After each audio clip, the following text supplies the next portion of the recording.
Okay बेटा, capital gain चालू किया था। सिंपल कंडीशंस थी, कैपिटल एसेट होना चाहिए, ट्रांसफर होना चाहिए, कैपिटल गेन्स होना चाहिए और वो कैपिटल गेन एग्जाम नहीं होना चाहिए। Then capital asset we studied simple language में, फिक्स एसेट प्लस इन्वेस्टमेंट सारे कैपिटल एसेट होते हैं, बट जी मास को कैपिटल एसेट नहीं बोलते हैं। Personal movable property, property held as stock in trade, rural agricultural land, gold deposit, gold monetisation, bond, ये सबको कैपिटल एसेट नहीं बोलेंगे। पर्सनल मूवेबल कैपिटल एसेट नहीं है, बट जेडी पसा कैपिटल एसेट है, कैपिटल गेन्स आएगा। Jewellery, drawing, painting, archaeological collection, sculptures and work of art. Agriculture land अगर urban area में है तो कैपिटल एसेट है, रूरल एरिया में तो नहीं है। एग्रीकल्चर मींस मिनिमम 2 साल यूज करना है बेचने से पहले फॉर एग्रीकल्चर।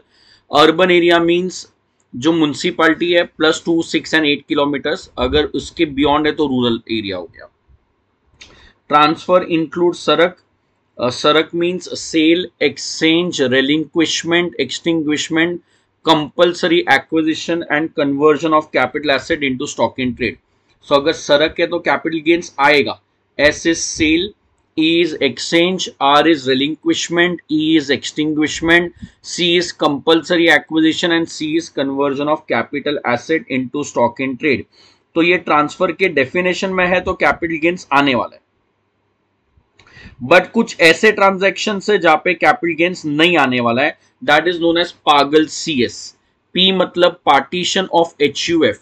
नाउ पहले तो पागल सीएस का गोल्डन रूल समझो। इसमें जी मतलब होता है बेटा गिफ्ट, विल और इनहेरिटेंस। गिफ्ट, विल और इनहेरिटेंस।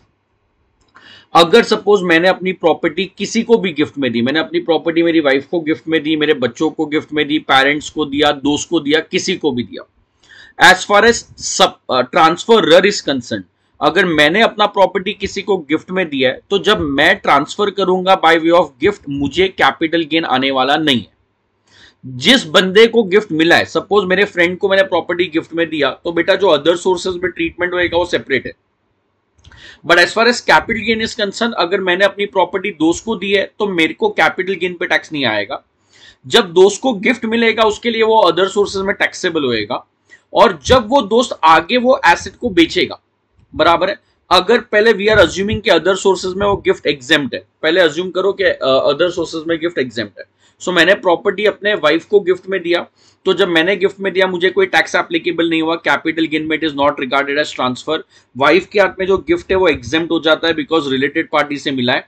अब जब यही गिफ्ट वाइफ आगे किसी को बेचेगी, सो मैंने गोल्ड अपनी वाइफ को दिया, वाइफ ने वो गोल्ड आगे बेचा, तो बेचा जब वाइफ का कंप्यूटेशन ऑफ कैपिटल गेन्स होएगा तब वो केस में कॉस्ट प्रीवियस ओनर का लेंगे, इंडेक्सेशन प्रीवियस ओनर का लेंगे, और पीरियड ऑफ होल्डिंग जो होएगा वो भी प्रीवियस ओनर का होएगा। सो मिस्टर ए ने मिस्टर बी को प्रॉपर्टी गिफ्ट में दिया, तो जब ए गिफ्ट दे रहा है तब कोई कैपिटल गेन नहीं आएगा। अब ये जो बी है जब वो प्रॉपर्टी आगे बेचेगा तो कॉस्ट ए का लेना है, पीरियड ऑफ होल्डिंग भी ए का लेना है। मतलब अगर ए ने 2012 में एसेट खरीदा था, बी को 18 में गिफ्ट मिला और बी ने 24 में बेचा, तो it will B assume that 12 से 24 12 साल का period of holding and it will B long term. अब इंडेक्सेशन कौन से ईयर का लेना है बेटा? ए ने प्रॉपर्टी 2012 में ली थी, उसने गिफ्ट बी को 18 में दिया और प्रॉपर्टी बेचा 24 में। तो जब आप इंडेक्सेशन लोगे, इंडेक्सेशन ए का ले सकते हो विच इज ऑफ 2012 और बी का भी ले सकते हो विच इज 2018। सो इंडेक्सेशन आप करंट ओनर का भी ले सकते हो, प्रीवियस ओनर का भी ले सकते हो। अगर प्रीवियस ओनर का लोगे तो आपको नोट लिख के आना पड़ेगा, as held by Bombay High Court in the case of Manjulaben J Shah, cost indexation can be considered of previous owner. So पागल सीएस पे टैक्स नहीं आएगा। सर पागल सीएस क्या है बताता हूं, बट प्लीज याद रखना पूरे पागल सीएस में सेम कॉन्सेप्ट है। अगर मैंने अपना प्रॉपर्टी गिफ्ट में दिया तो जो ट्रांसफरर है उसको कोई टैक्स आने वाला नहीं है। जो ट्रांसफरी है जब वो प्रॉपर्टी आगे फर्दर ट्रांसफर करेगा उसको जो कॉस्ट लेना है प्रीवियस ओनर का लेना है, इंडेक्सेशन जो लेना है वो करंट या प्रीवियस ओनर दोनों में से कुछ भी ले सकते हो, नोट लिखना कंपलसरी है, और पीरियड ऑफ होल्डिंग भी प्रीवियस ओनर से काउंट होएगा। सी मतलब conversion of preference share into equity share. C मतलब कन्वर्जन ऑफ बॉन्ड्स और debenture into equity share. C मतलब conversion of private company into LLP और any form of business into company. बेटा मेरे पास प्रेफरेंस शेयर्स था, company ने मेरे को ऑफर दिया कि आप प्रेफरेंस को 1:1 में इक्विटी में कन्वर्ट कर दो। सो जिस ईयर में प्रेफरेंस शेयर इक्विटी में कन्वर्ट होएगा वो ईयर में कोई कैपिटल गेन पे टैक्स नहीं आएगा। जो ईयर में प्रेफरेंस शेयर इक्विटी में कन्वर्ट हो रहा है वो ईयर में कैपिटल गेन पे कोई टैक्स नहीं आएगा। जब आप इक्विटी शेयर आगे बेचोगे, कॉस्ट प्रेफरेंस का लेना है, पीरियड ऑफ होल्डिंग प्रेफरेंस का काउंट करना है, इंडेक्सेशन प्रेफरेंस शेयर का आप ले सकते हो, बराबर है। So conversion of preference into equity, no capital gain, but जब इक्विटी आगे बेचोगे तब कॉस्ट, इंडेक्सेशन, पीरियड सब प्रेफरेंस का ले सकते हो। Conversion of bonds and debenture into equity share, same rule applicable है। बॉन्ड जब कन्वर्ट होएगा तब कैपिटल गेन नहीं आएगा, बट जब इक्विटी बेचोगे तो cost and all will be of bonds. So पूरे पागल सीएस में सेम रूल एप्लीकेबल है बेटा। ए मतलब transfer of shares in the scheme of amalgamation. मेरे पास ए लिमिटेड का शेयर था, ए लिमिटेड बी लिमिटेड से अमालगमेट हो गया, तो ए लिमिटेड का शेयर जा रहा है, बी लिमिटेड का शेयर आ रहा है, तो ये एक्सचेंज पे कोई कैपिटल गेन नहीं आएगा। जब बी लिमिटेड का शेयर आप बेचोगे तो कॉस्ट, इंडेक्सेशन, पीरियड सब ए लिमिटेड का आप ले सकते हो। सो पागल CS, P is partition of HUF, A is transfer of asset in the scheme of amalgamation, G मतलब गिफ्ट, विल और इनहेरिटेंस, ए मतलब transfer of shares in the scheme of amalgamation, L मतलब liquidation of company, C मतलब conversion of capital asset, C मतलब conversion of preference into equity, bonds और debenture into equity, conversion of क्या बोला मैंने, private company into LLP और any business into company, and S is transfer of asset between holding and 100% subsidiary.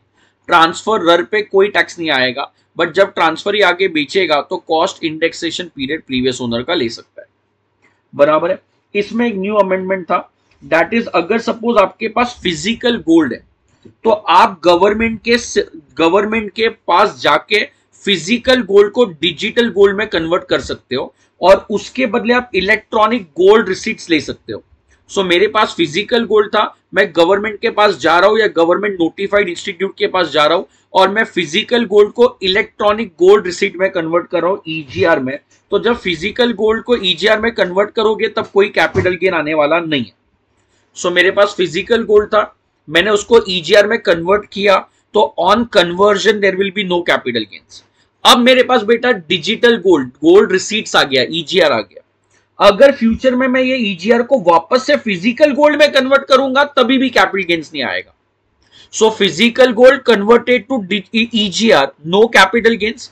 EGR converted to actual physical gold, again no capital gains, बराबर है। अच्छा वापस से sir physical gold मैंने bank wallet में दिया और मैं उन लोग ने मेरे को कन्वर्ट करके ईजीआर दिया, तो कन्वर्जन पे कोई कैपिटल गेन्स नहीं आएगा। अब सपोज आप ईजीआर आगे बेच देते हो, तो जब ईजीआर बेचोगे ईजीआर का कॉस्ट विल बी आपके फिजिकल गोल्ड का cost, in period of holding will be physical gold का पीरियड ऑफ होल्डिंग। इतना समझेगा?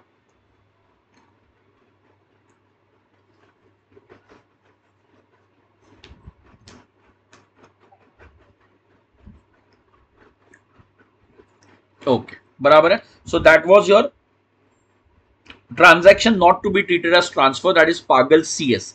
किसको ट्रांसफर बोलने वाले हैं? सरक को ट्रांसफर बोलने वाले हैं, पागल सीएस को ट्रांसफर बोलने वाले नहीं है, बराबर है। Sir long term short term के लिए पीरियड ऑफ होल्डिंग क्या है? 36 months, I think last lecture में रिवाइज करवा दिया था। शूज होएगा listed share, listed securities, units of UTI and so on, that will be 12 months. And अगर इज है immovable property and unlisted shares तो it will be 24 months.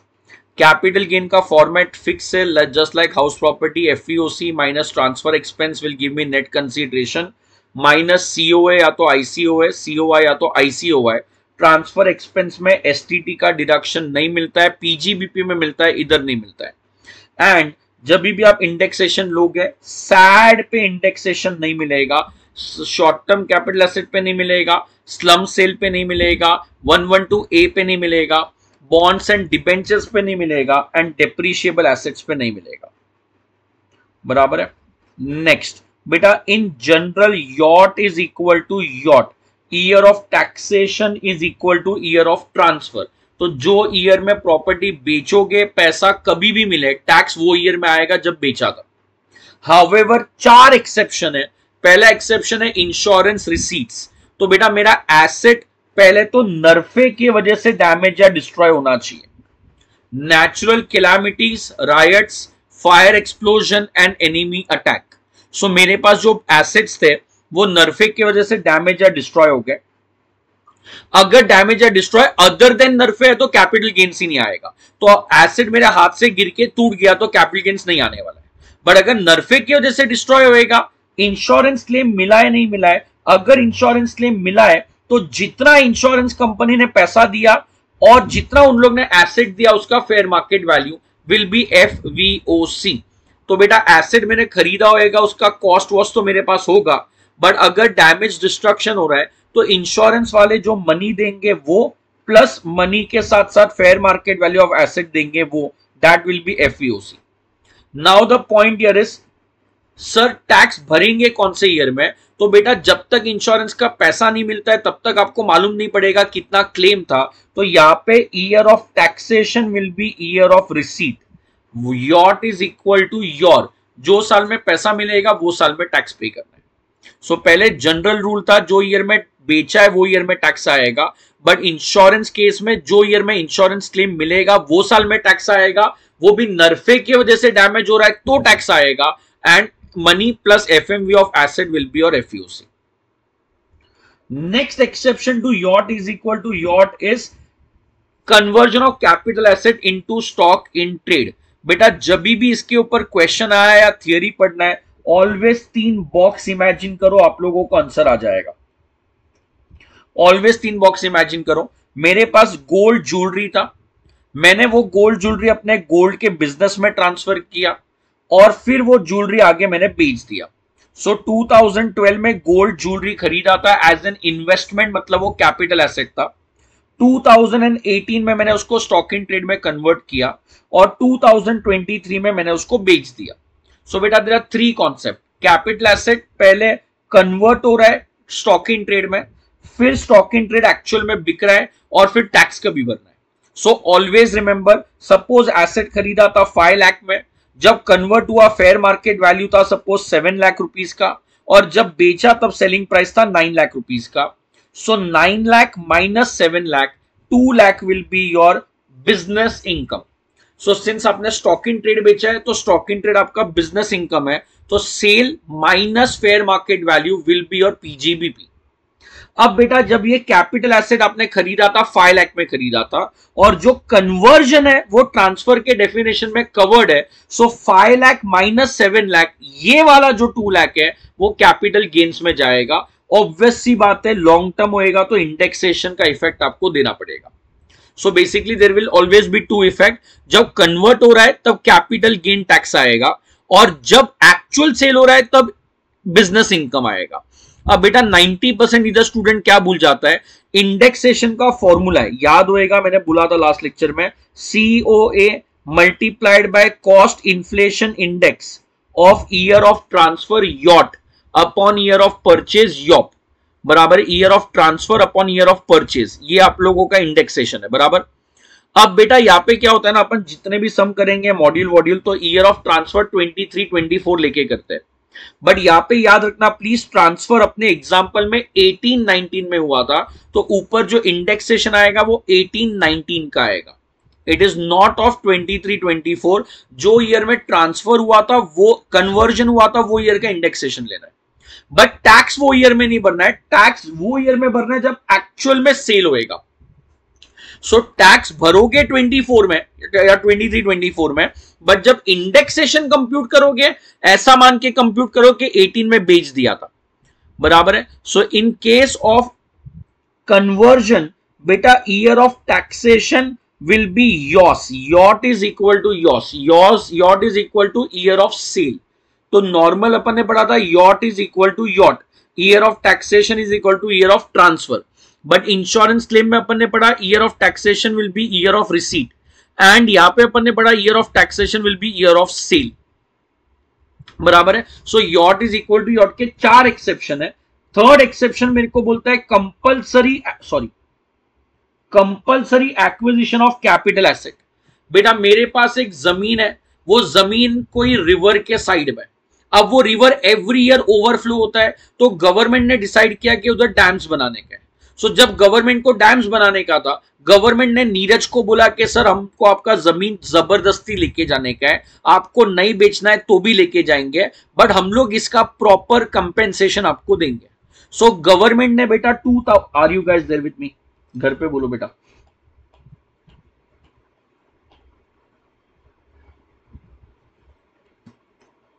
Okay बराबर है। सो बेटा मैंने क्या किया था, 2012 में प्रॉपर्टी खरीदी थी, 2018 में गवर्नमेंट जबरदस्ती लेके जा रहा है, और 2023 आज चल रहा है, या तो मैंने सपोज ईयर बदलता हूं, नहीं तो अपने एग्जाम में मैच नहीं होएगा।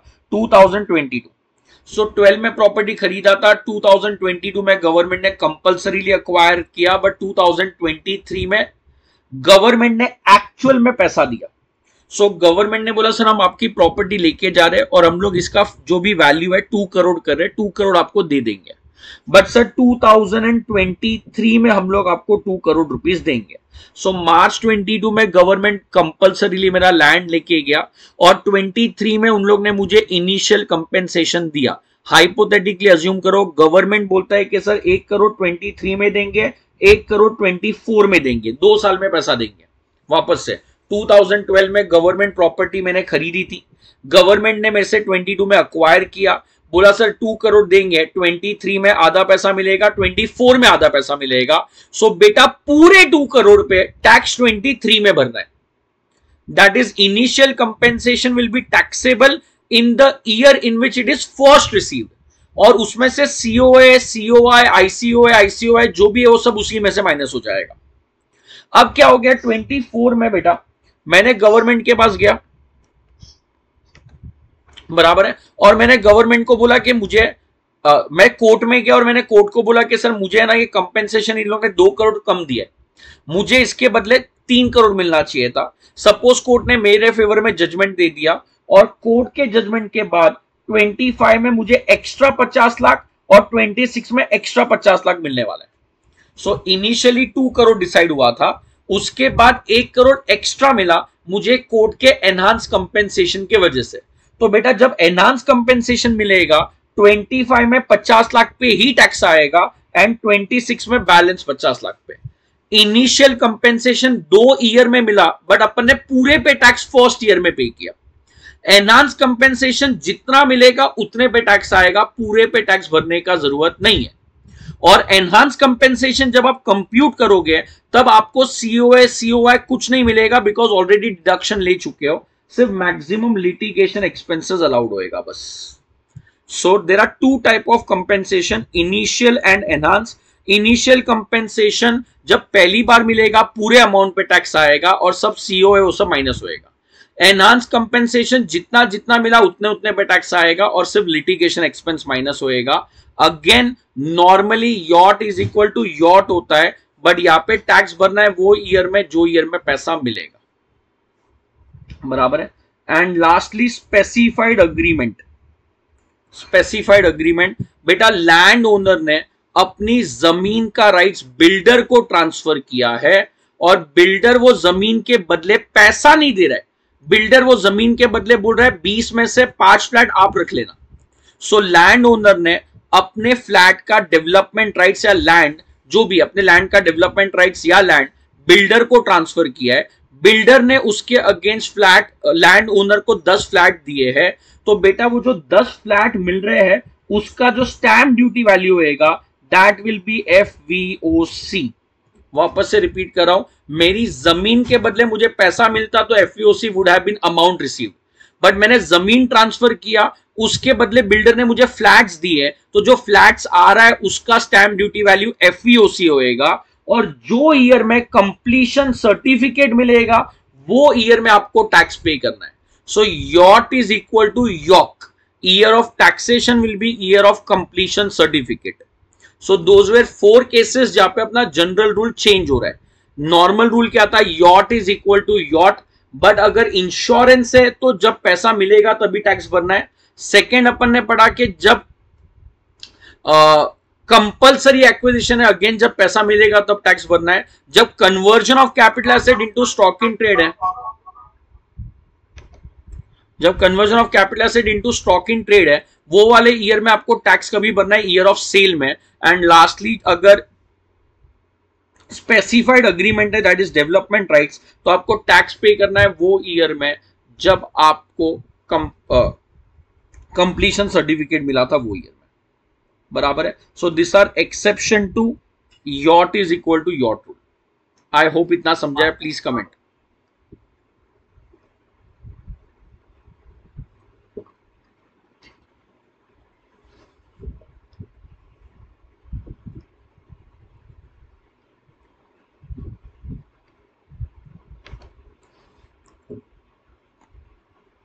ओके चलो बेटा, नेक्स्ट अपन ने क्या पढ़ा था?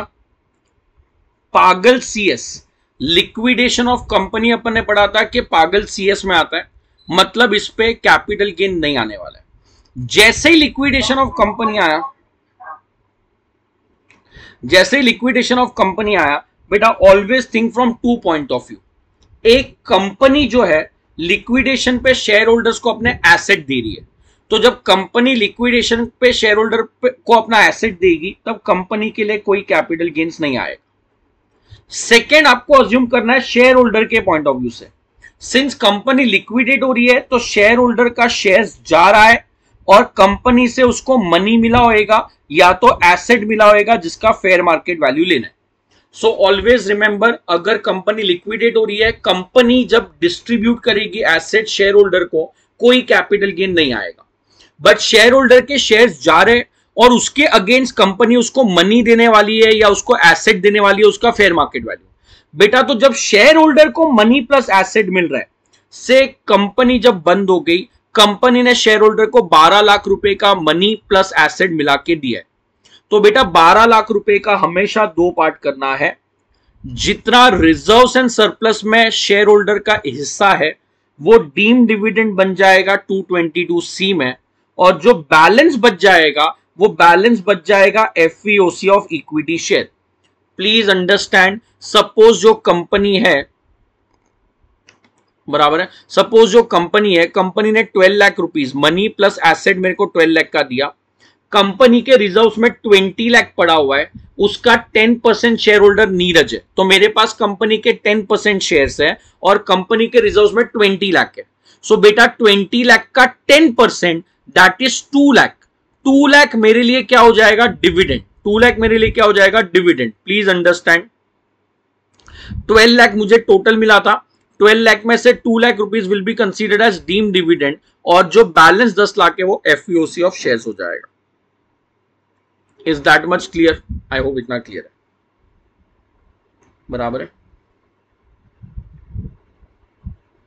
Okay next, ESOP. I think मैंने पढ़ा दिया है। ईसॉप का मतलब बेटा एकदम सिंपल है। अगेन कंपनी ने मुझे, आई थिंक मैंने बोला हुआ है, ईसॉप में हमेशा दो ट्रीटमेंट होएगा। पहले जो ईयर में आपको ईसॉप मिल रहा है वो ईयर में, और जो ईयर में आप जब बेचोगे तब second effect. So first effect, मैंने कंपनी ज्वाइन किया, कंपनी ने बोला था कि सर 5 साल कंप्लीट होने पे हम लोग आपको 100 रुपए के भाव में शेयर्स देंगे, तो 1000 रुपए का शेयर था, मुझे 100 रुपए में मिला। 900 will be taxable as perquisite under salary, और ये शेयर जब मैं 3000 में बेचूंगा तो 3000 minus 1000 fair market value will be taxable under capital gains. बराबर है। I think COA last lecture में पूरा रिवाइज करवाया होगा। सीओए बेटा क्या होता है? Cost of acquisition. मतलब सिंपल है, अगर एसेट 2001 से पहले लिया है, प्लीज कमेंट, लास्ट लेक्चर में रिवाइज करवाया था।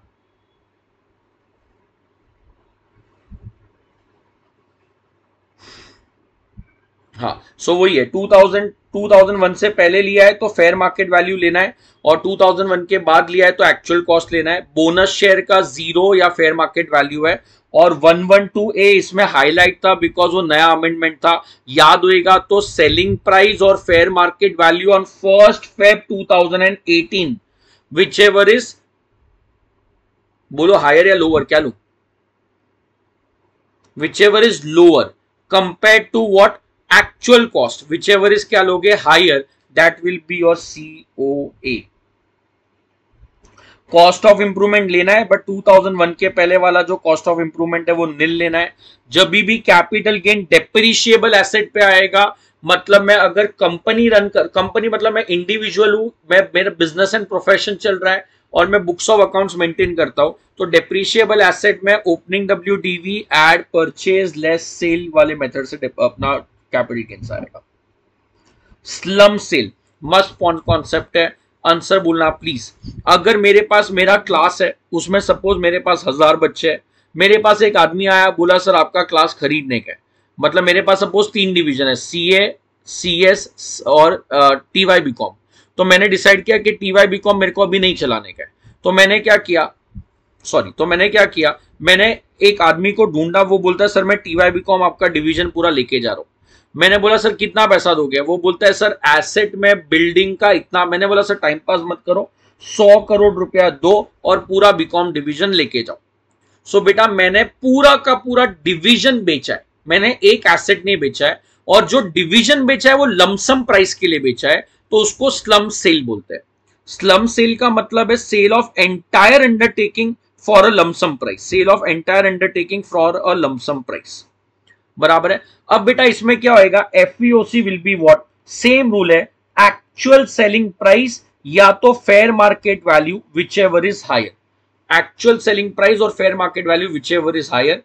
कॉस्ट ऑफ एक्विजिशन क्या होएगा बेटा, एक अंडरटेकिंग बेचा है मतलब उसका net worth will be the cost of acquisition. ये सब पढ़ाया मैंने लास्ट लेक्चर में।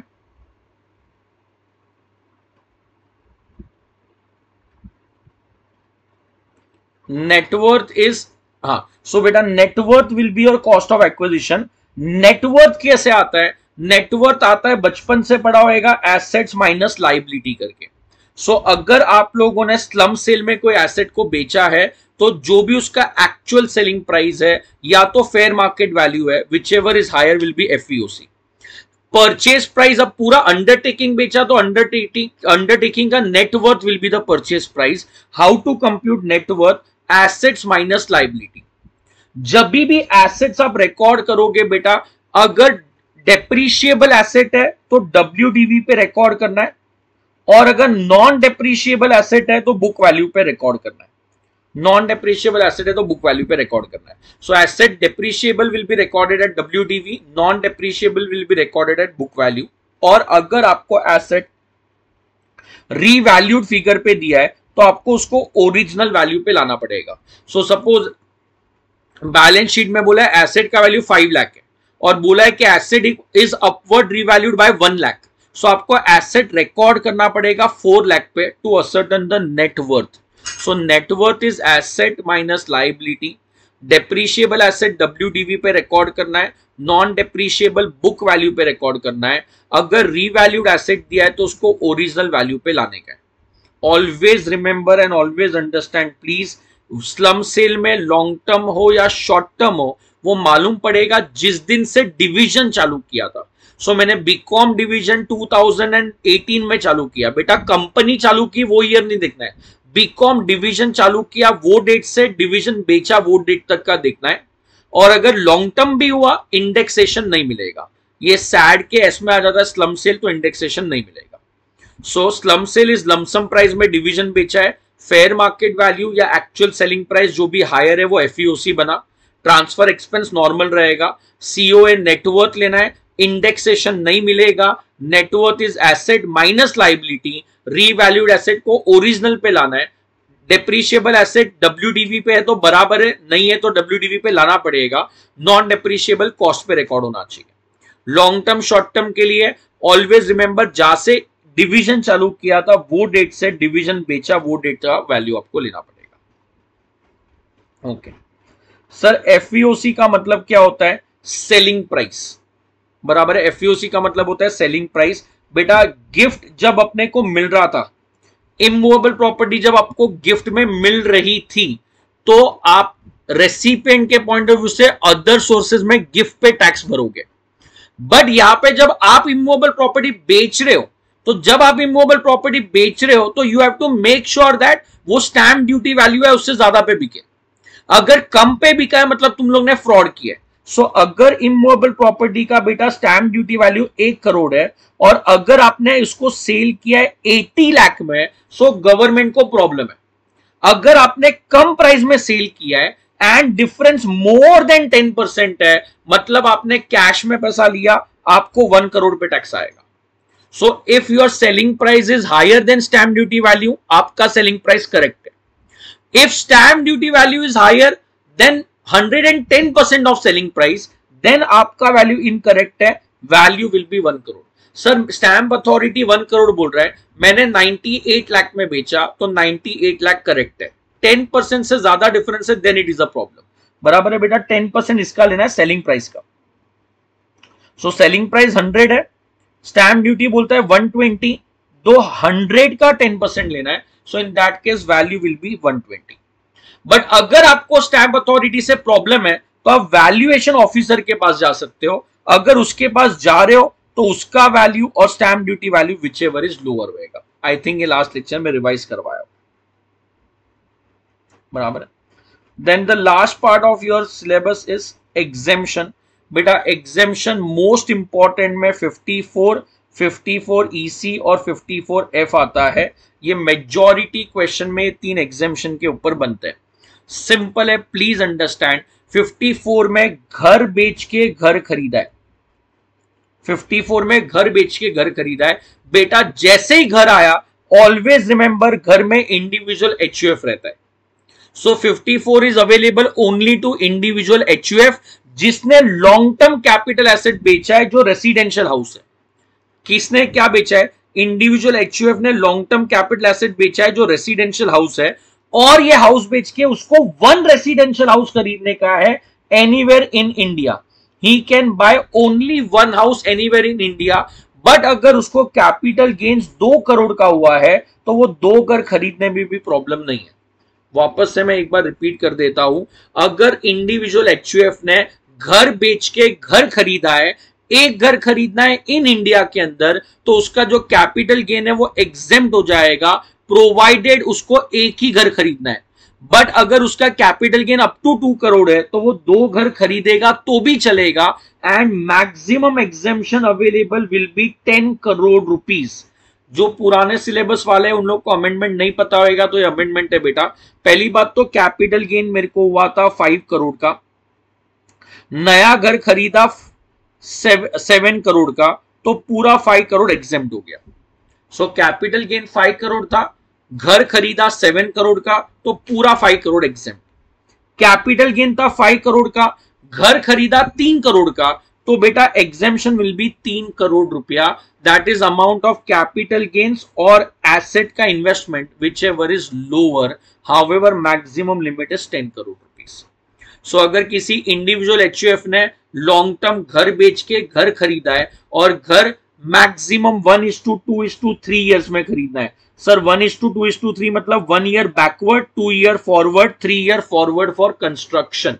सो एक घर बेच के अगर आप नया घर खरीद रहे हो, नया घर 1:2:3 ईयर में खरीदना है, 1 ईयर बैकवर्ड भी चलेगा, 2 और 3 ईयर फॉरवर्ड भी चलेगा. कंस्ट्रक्शन के लिए 3 ईयर्स है, तो आपको एग्जेम्पशन मिलेगा मैक्सिमम 10 करोड़ का, प्रोवाइडेड एक ही घर खरीदना है. अगर आपका कैपिटल गेन 2 करोड़ है तो आप 2 घर खरीदोगे तो चलेगा.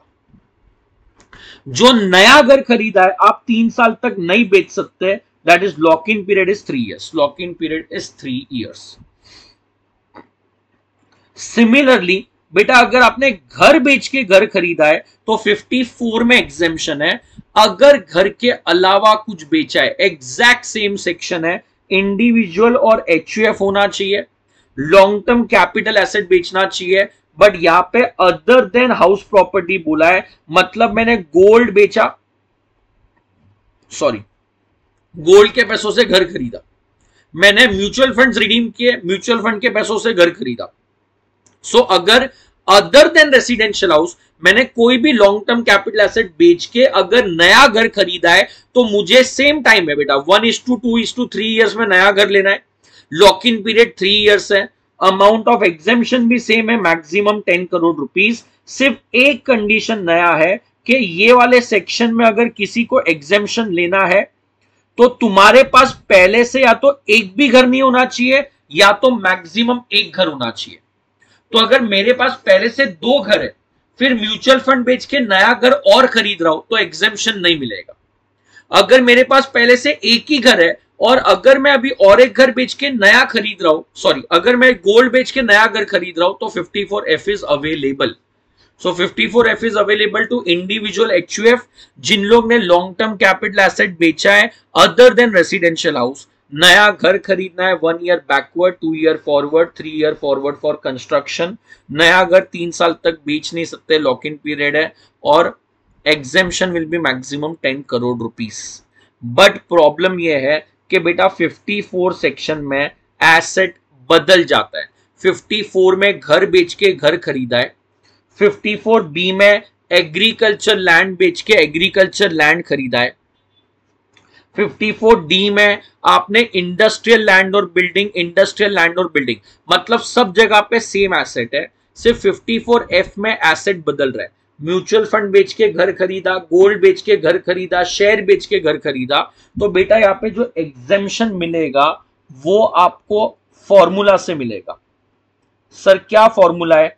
Amount of capital gains multiplied by investment divided by net consideration. Amount of capital gains divide by amount of net consideration multiplied by amount of investment, cross multiply करके ये आपको एग्जेम्पशन मिलेगा। सो पुराना घर बेच के नेट कंसीडरेशन 1 करोड़ का मिला, उसमें कैपिटल गेन्स था 70 लाख, बट नया घर 50 लाख का खरीदा, तो क्रॉस मल्टीप्लाई करके एग्जेम्पशन कितना? बेटा सिर्फ 54F में ये रूल बदल रहा है, बाकी सब जगह पे रूल सेम है जो पहले था। Is that much clear?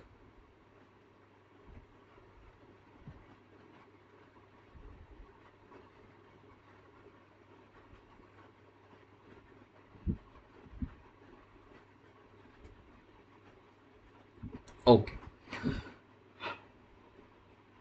Fine. फिर जब गवर्नमेंट ने देखा कि यार सब एग्जेम्पशन का फायदा उठा ही रहे, लीगली इलीगल वे से टैक्स बचा रहे, तो अपना भी फायदा कर दो। सो गवर्नमेंट बोलता है कि सर अगर आपने इमूवेबल प्रॉपर्टी बेचा है जो लॉन्ग टर्म है, लॉन्ग टर्म इमूवेबल प्रॉपर्टी मतलब लैंड और बिल्डिंग और बोथ चलेगा। बेटा यहाँ पे दुकान बेचेगा, शॉप मतलब कमर्शियल एस्टेब्लिशमेंट बेचेगा तो भी चलेगा, यहाँ पे घर बेचेगा तो भी चलेगा, जमीन बेचेगा तो भी चलेगा, एवरीथिंग इज अलाउड, सिर्फ इमूवेबल प्रॉपर्टी होना चाहिए।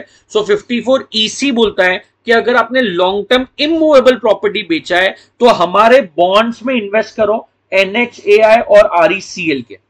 सो आप NHAI RECL के बॉन्ड्स खरीदो, बॉन्ड्स रेडीमेड मिलते हैं तो 6 महीने के अंदर अंदर खरीद लेने का, और ये बॉन्ड्स 5 साल तक रिडीमेबल नहीं होने चाहिए। सो बेटा आपने अगर लैंड बिल्डिंग बेच के लॉन्ग टर्म होना चाहिए, गवर्नमेंट के NHAI RECL के बॉन्ड्स में इन्वेस्ट किया है, इन्वेस्टमेंट विद इन 6 मंथ्स किया है, और रिडीमेबल 5 साल तक अगर नहीं है तो 54EC में exemption low, but maximum exemption आपको 50 लाख का मिलेगा, मैक्सिमम एग्जेम्पशन आपको 50 लाख का मिलेगा। सो घर बेच के आपने घर खरीदा तो 54 में जाएगा, बॉन्ड्स बेच के घर खरीदा तो 54F में जाएगा, इमूवेबल प्रॉपर्टी बेच के गवर्नमेंट के बॉन्ड लिए तो 54EC में जाएगा। बेटा बॉन्ड्स कोई भी खरीद सकता है, इसके लिए एनी पर्सन लिखा हुआ है। घर के केस में इंडिविजुअल HUF है, घर का टाइम पीरियड 1:2:3 है, बॉन्ड रेडीमेड मिलता है इसलिए 6 मंथ्स है, लॉक इन पीरियड सब जगह पे 3 इयर्स है, सिर्फ गवर्नमेंट का फायदा है उधर 5 इयर्स इन लोग ने किया है। Is that point clear?